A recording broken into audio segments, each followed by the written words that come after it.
This is Sports 225 with Lee Feinswag. Sports 225 with Lee Feinswag is Baton Rouge's longest running and best television show. Who would have believed that? My best friend, Lee Feinswag, with the Christmas. Sports 225 is brought to you by Breck. Remember, it all starts at Breck. Now, your host, Lee Feinswag.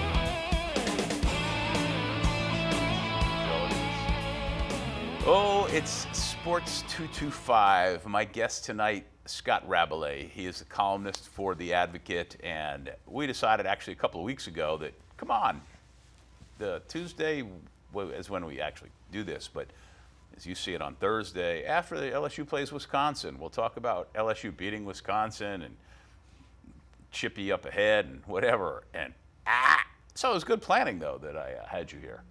That's my description of the whole thing. Yes, your timing has always been good, but it's an interesting time. What a year it's been in Baton Rouge. Obviously, it's been a terrible year, and people are looking to this team and Southern, I think, too, and the Saints to lift their spirits, and they're all off to terrible starts. There's no spirit lifting, especially coming from the Saints or LSU. No, that's not so much. Darn sure. So you're up there, in Green Bay. And it was a lovely day for football, was it not? It was. It was my first time there at Green Bay. Went all around the stadium and saw the statues, and they have a big atrium. It's a city smaller than Lafayette, and then to have an NFL team there is just kind of mind blowing, but right in the middle of a neighborhood. But it's really cool, and it's a really nice stadium, and everything was nice, But LSU's performance, if you're an LSU fan. There's so many reports, especially on social media. People who went had wonderful trips. They had Chicago, they had Milwaukee, they went around Wisconsin. Everybody at the game was great. But while you were watching it, and from a critical end, which is an analytical end, that you're thinking, all right, when this game ends, I've got to write something. The whole time you had to be thinking it well into the fourth quarter. Well, they're going to pull this one out, and I'm going to write this kind of column about that. Isn't that how your mind probably was working during the game? Yeah, that, exactly. It's going to be an ugly win for LSU, kind of like the one they had against Wisconsin 2 years ago in Houston, because this game was shaping up similarly. LSU was behind, and they rallied late. And that and the idea that, especially on that last drive, that they got to get in position, and Colby Delahousse, who nearly died in a car wreck this summer in Wisconsin, is going to come on and try to kick a field goal to win the game. What a story that's going to be. And I made a point to go to one of the LSU sports information people to say to request him for interviews. Thinking he had made some kicks, whatever, and of course that never came to pass because of the probably the most ill-fated interception in LSU football since the year of the pick six back in 2008. That would be the Jamie Howard time. No, Jarrett Lee. Oh, Jarrett Lee. Yeah. Oh, that's right, 2008. Yeah, because that was the year with all of those. And then before then, I'm sorry, was Jamie poor Howard. Jamie had a really tough time, and it was a game against Auburn where he threw a bunch of them. Yeah. Wow. And at that point, I'm thinking about just strictly in terms of your job as a guy who's certainly written a fair share of columns. First thing you're thinking is, thank goodness this is the afternoon and not 11:30 at night. Yeah. Yeah, exactly. Because we went down for interviews, which they didn't. There weren't many players to talk to. They're all talking in whispers. I mean, they were kind of shocked, I think, as everyone was. Not that I thought Wisconsin would give LSU a good game. I picked LSU to win closer than Ross Dellinger or Sheldon Mickles did in our paper. We all do our predictions, and I said 24-17. I was pretty close on Wisconsin's score, but I thought LSU could mount a drive or two, which they could not. Wisconsin's a very good defensive team. They were number one in the country in defense last year under Dave Aranda. And obviously they're still pretty good, but come on. I mean, the level of ineptitude of LSU's offense was just shocking. It's magnified to be even worse, I believe, when you watch that game, but then you watch Texas Notre Dame, for example, and then Ole Miss Florida State the next day, and you see games in which there are 80-plus points between the two teams with young quarterbacks, much younger than Brandon Harris. I mean, most college teams would they'd give up a couple of draft picks. Some coaches would give up their some of their salary to have a quarterback with his amount of experience. The Harris does that was his 14th start, I guess, for his career. Yeah. I mean, that's a lot in college football. Well, to even take that a step further, at the same time or shortly thereafter, Alabama beats USC, puts 52 up with a freshman quarterback. Freshman quarterback. At what point do you just Texas go? is using a freshman quarterback. Florida State's using a freshman quarterback. Yeah, it's. In fact, Texas and Notre Dame both had 2 quality quarterbacks, really, in the game they were using. The kid for Ole Miss, Kelly, even though they lost, and he kind of panicked a little bit in the third quarter, which I think is the reason why they fell apart and Florida State was able to capitalize and beat him. That kid looked really good. He looked like a prototypical pro quarterback. He does. I mean, it's Jim Kelly's nephew, and Yes. so it runs in the family. But, he's the best returning passer in the SEC by far. Scott Rabalais is a columnist for The Advocate. His week last week included covering the Saints on Thursday, getting up to Green Bay on Friday, covering that game Saturday, I assume coming home Sunday. Sunday, yeah. Do a little drive-by with the family, and then get after it this week because there's no rest for the weary. You can, of course, read his stuff at theadvocate.com and on Twitter at, I always blow this, so go ahead. Rabalais, ADV. Rabalais, ADV. Make it really hard to spell. He was in the thick of things last year around Thanksgiving when Les Miles appeared to be on his way to getting fired, but did not. And when we come back from break, I'd like to go back a few months and pick up the story from there and give you a couple minutes to consider that. This is Sports 225. I'm Lee Feinswag, and we'll be right back.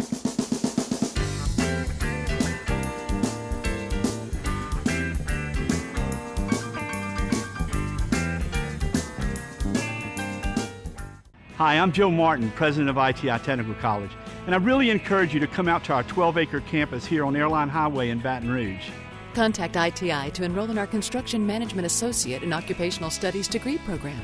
Learn to plan, coordinate, budget, and supervise construction projects and collaborate with engineers and architects in the residential, commercial, industrial, and heavy civil construction industry sectors. Call now about this new exciting career degree. ITI Technical College. Begin your journey to a better life. We're back on Sports 225, hanging out with Scott Rabalais. It's the week after LSU sort of played Wisconsin, and Flotsam and Jetsam comes to mind, just everywhere. So, as I said before the break, take me back in the Wayback Machine to last year in Thanksgiving week was the week in which it appeared that Les Miles was going to get fired, and you wrote about that for the first time, that there was a movement afoot within the LSU ranks to fire Les Miles. Well, I really wrote about it earlier. They lost to Alabama, and then they lost to Arkansas, and so you started to hear things. It was a couple-week process. Yeah. And they started 7-0, and then they lost those 2 games. Then, of course, lost to Ole Miss as well. But after the Arkansas game, they looked pretty bad. They lost by 17. And I'm thinking, okay, what is really the truth here? So I grew up here. I went to school here. Born and raised in Baton Rouge.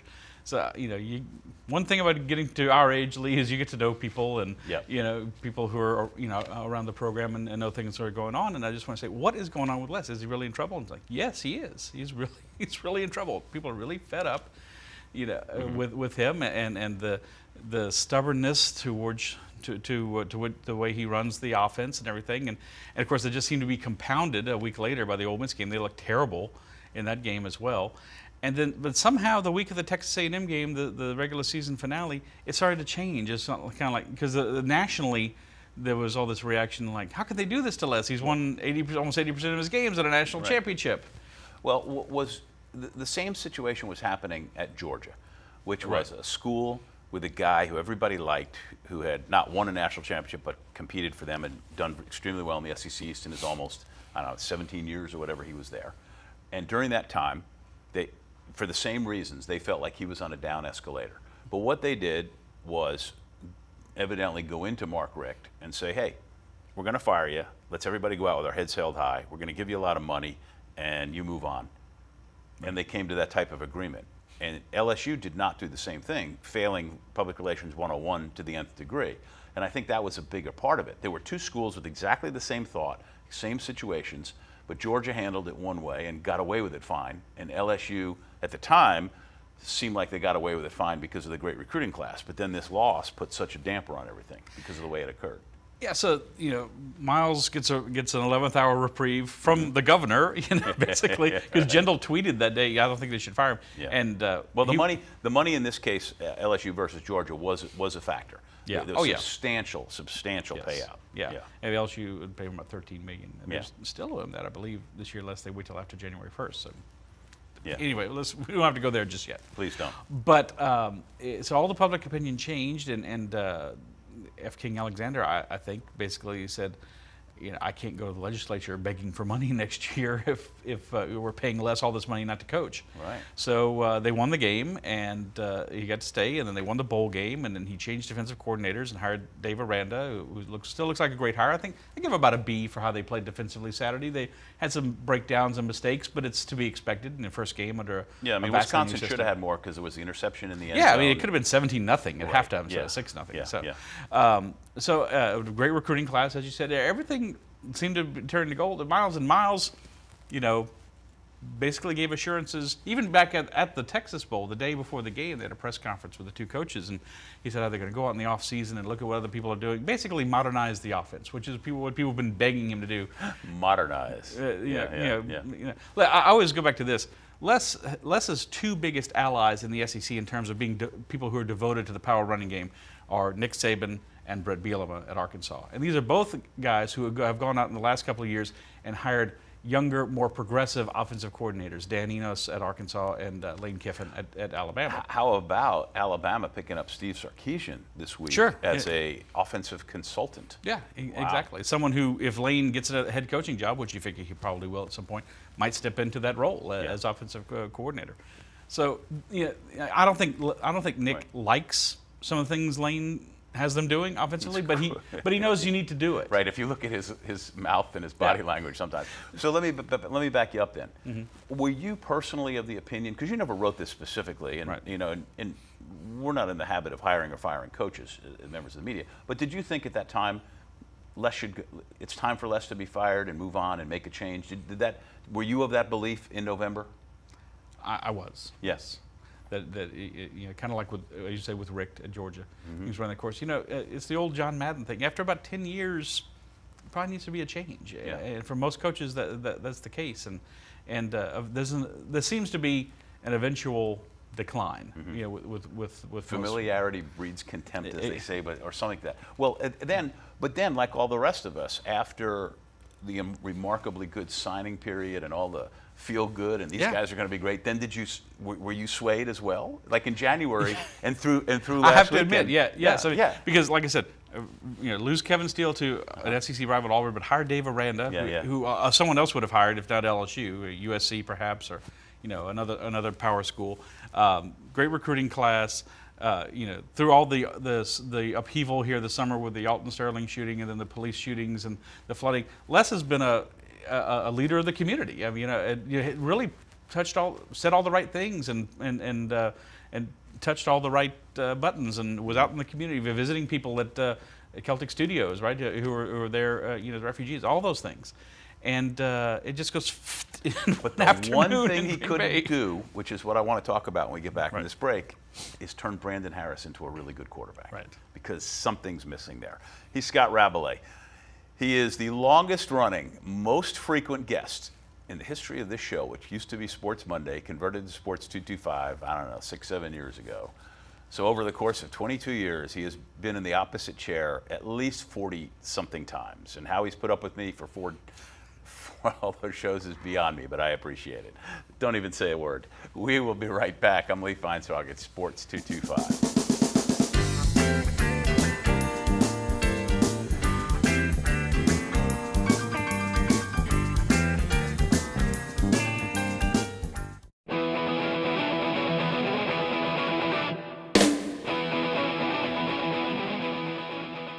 Oh, hi. I was checking out Yelphi. I do it all the time, all day, because it brings me all the news I need to know in sports.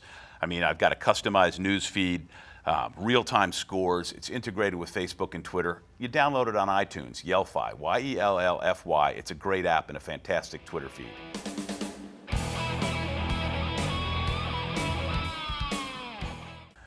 We're going live. We got fancy music like Kenny Neal. Kenny Acosta. There you go. Can I say this? I know I've said this before, but one of the coolest things, we get to do cool things, meet cool people, and go cool places in this business. It's one of the things about it. One of the coolest things ever was being on your show, and John Fred was here playing music and singing during the breaks, and it was a really cool evening. That show. I don't remember how many years ago that was. A long time ago. The late John Fred. We used to do. The setup was different. The studio was different, and we used to have local blues musicians come in, and so many people. Most of the music that you hear on the show is from Kenny Neal and Kenny Acosta, and not Kenny Neal. Larry Garner. I'm sorry, Larry Garner. I would love to have Kenny Neal's, but the stuff I have from Larry, Larry got flooded, by the way, and like many musicians, but is grinding through. He's in Europe half the time playing.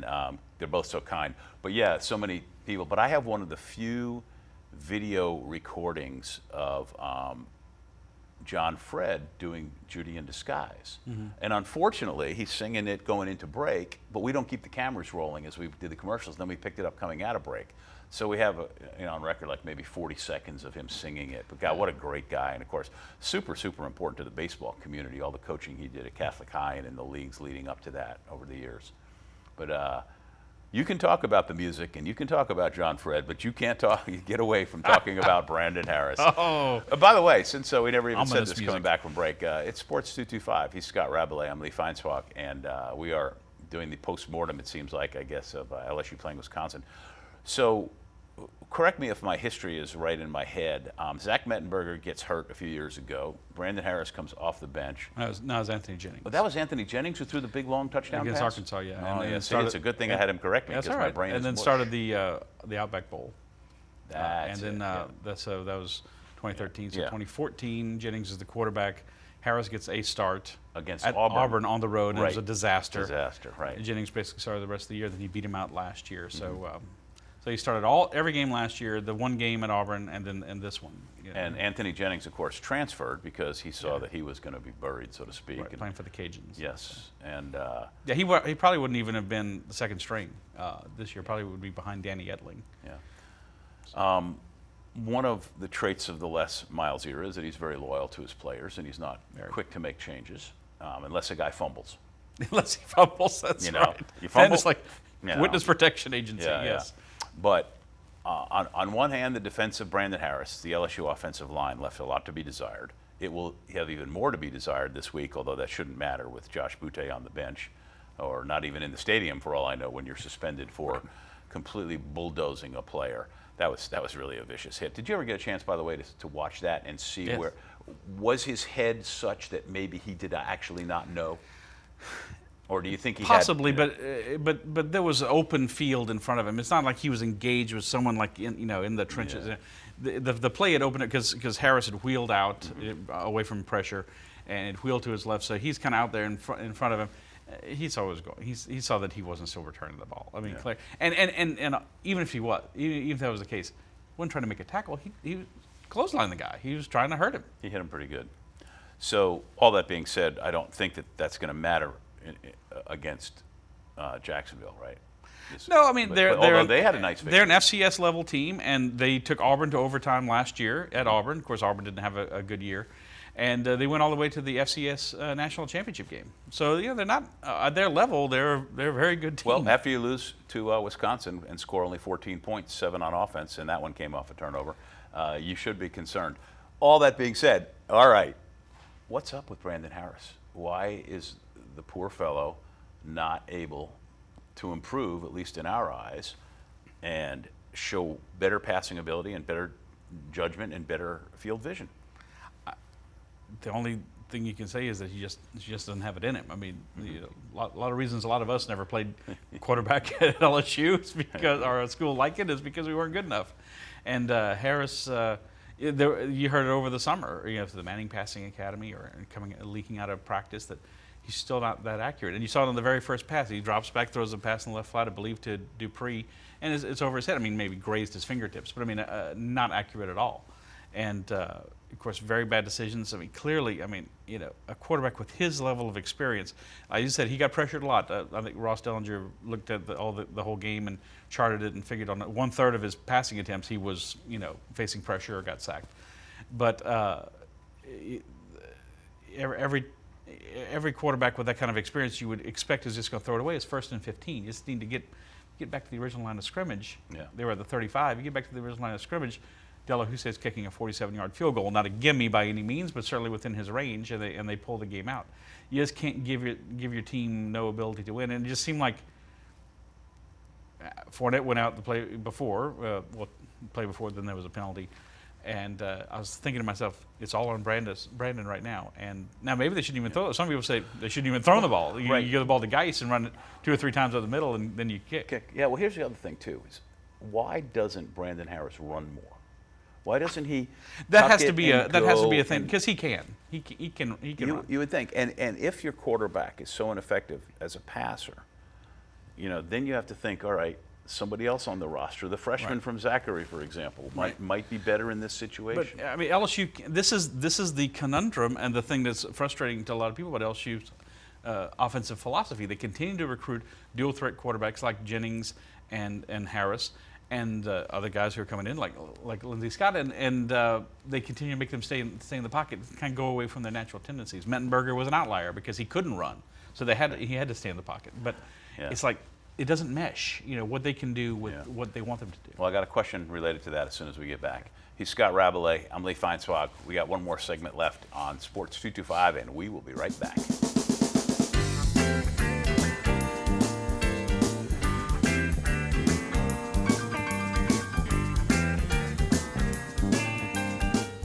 It was nearly a decade ago that Brett teamed up to Imagine Your Parks, and you imagined big.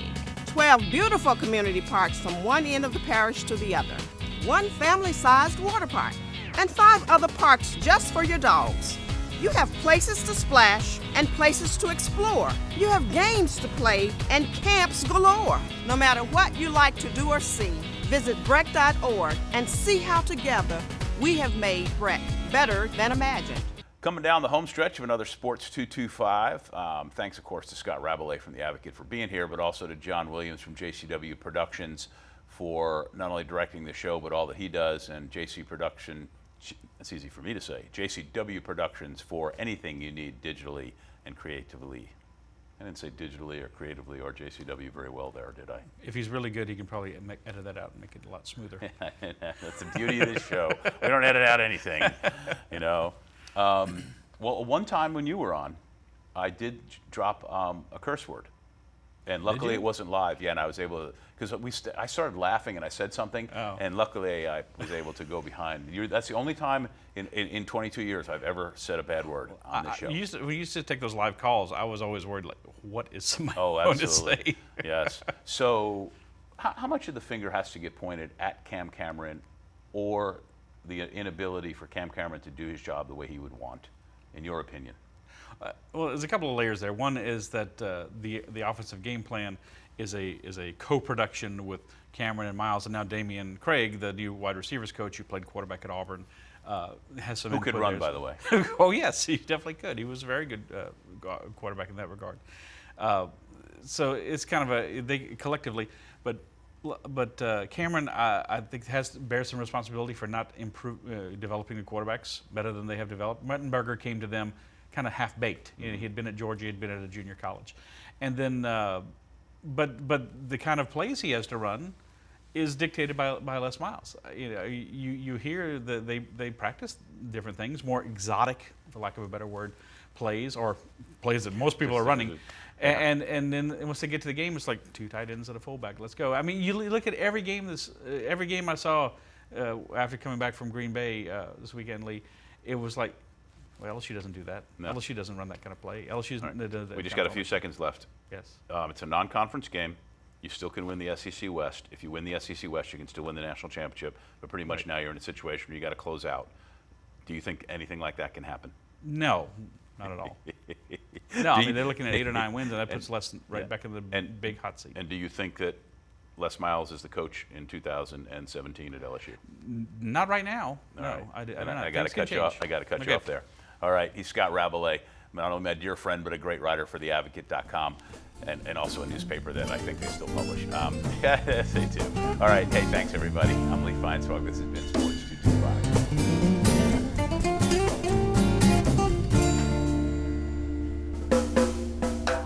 At carnival time by Baton Rouge Bay, that's the site of my story. at Spanish Town Mardi Gras. Things can get blurry. See the mowers marching, prizes fill the sky. This Spanish Town Mardi Gras, may it never die. Poetry was everywhere, sweet